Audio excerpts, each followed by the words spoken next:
हमारे साथ बातचीत करने के लिए राधा मोहन दास अग्रवाल हैं। सर, सबसे पहले तो आप लोगों को बधाई कि लोकसभा में आप लोग जो बिल संशोधन करना चाहते थे वो वक्फ संशोधन बिल आप ला चुके हैं, पास हो चुका है। संख्या बल भी आपके साथ था। राज्यसभा के लिए कितनी चुनौती मानते हैं, क्योंकि विपक्ष ने हंगामे के लिए कई रणनीति बनाई?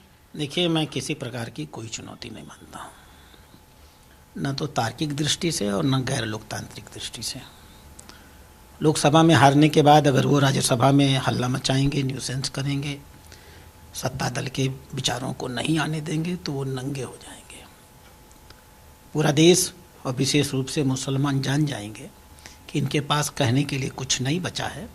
लोकसभा की बहस में ये माननीय अमित शाह जी का और सरकार के पक्ष के लोगों के तर्कों का जवाब नहीं दे पाए हैं, इसलिए अब ये बहस से राज्यसभा में भाग रहे हैं। और तार्किक दृष्टि से संख्या का मामला है, संख्या हमारे पास काफ़ी है।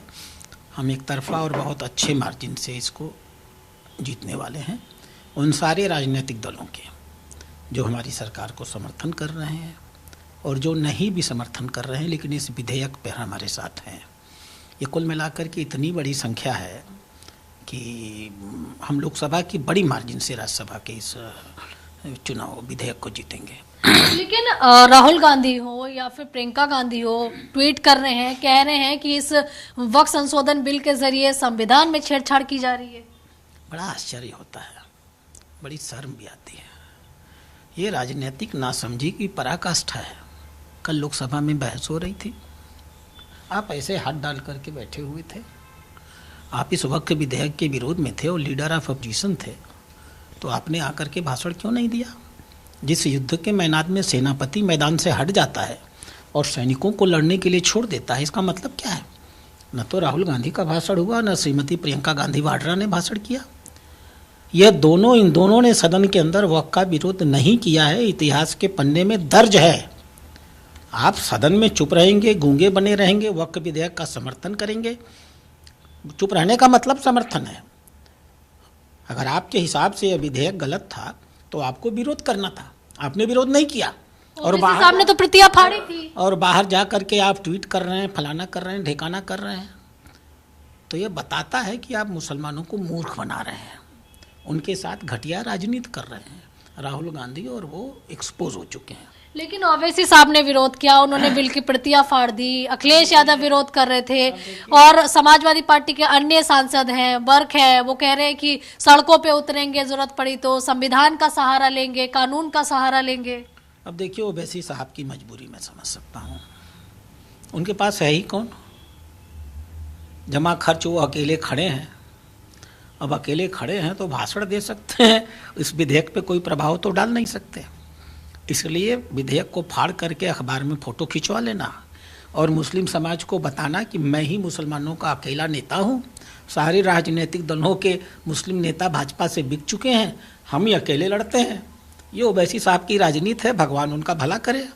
और रही समाजवादी पार्टी की बात, ये तो सबको पता है कि मुस्लिम वोट अगर उत्तर प्रदेश से गायब हो जाए तो समाजवादी पार्टी ही गायब हो जाएगी, रहेगी कहाँ?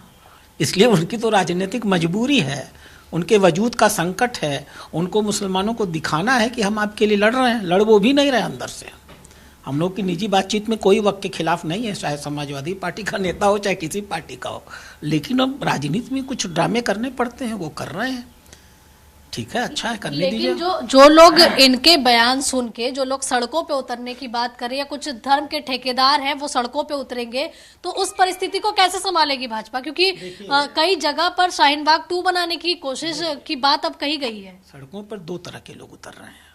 एक वो जो नासमझ बेचारे ईमानदार मुसलमान हैं, जिन्हें दहलाया जा रहा है, जिन्हें डराया जा रहा है, धमकाया जा रहा है, भय पैदा किया जा रहा है कि तुम्हारी मस्जिद टूट जाएगी, तुम्हारे मदरसे टूट जाएंगे, तुम्हारे कब्रगाह टूट जाएंगे।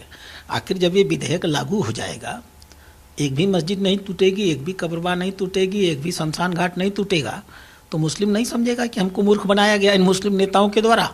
तो यह जो भीड़ है, यह भीड़ 2, 4, 10 दिन रह सकती है, लेकिन जब वो देखेगी कि मोदी जी ने कोई नुकसान उनको किया ही नहीं, अपने आप बैक हो जाएगी। दूसरे वो हैं जिन्हें हम मुस्लिम नेता कहते हैं, जिन्हें हम मुस्लिम पर्सनल लॉ बोर्ड के नेता कहते हैं, जिन्हें हम जमायत उस्लामा के नेता कहते हैं, क्योंकि ये तो सब वो लोग हैं जिन्होंने वक्फ की संपत्तियों पर कब्जा किया हुआ है। इन्हीं के कब्जे को तो हम खाली करा रहे हैं। अरे ये छोटी मोटी संपत्ति है क्या? वक्फ की संपत्ति इस देश में 37,94,000 एकड़ जमीन है।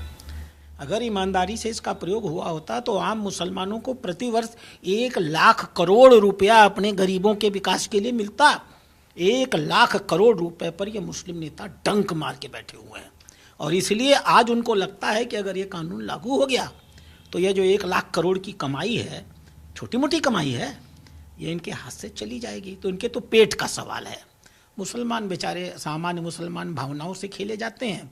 धीमे धीमे वो समझ जाएंगे और इस लड़ाई से हट जाएंगे।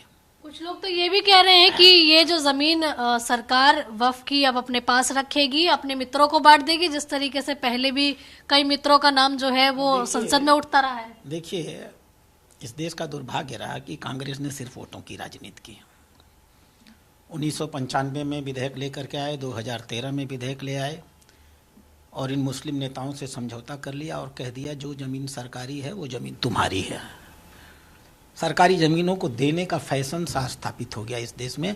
जो सरकार ज़मीन है तुम कह दो, सरकार वक्फ को दे देगी। आपने दिल्ली में इस सेल को देखा है।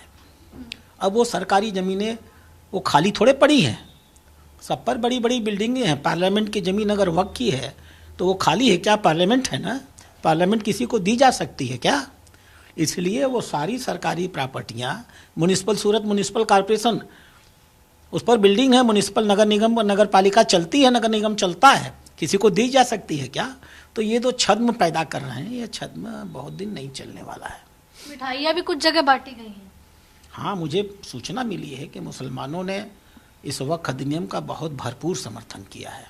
सड़कों पर आए हैं, नगाड़े बजाए हैं और वो आतिश खोली है, पटाखे बजाए हैं, वक्फ अधिनियम का स्वागत किया है, आपस में मिठाई। क्योंकि एक आम पढ़ा लिखा गरीब मुसलमान जा रहा है कि आज़ादी के 75 सालों बाद आज माननीय प्रधानमंत्री नरेंद्र मोदी उनके आज़ादी का स्वर्णिम दिन लेकर के आ रहे हैं, इसलिए वो खुश हैं।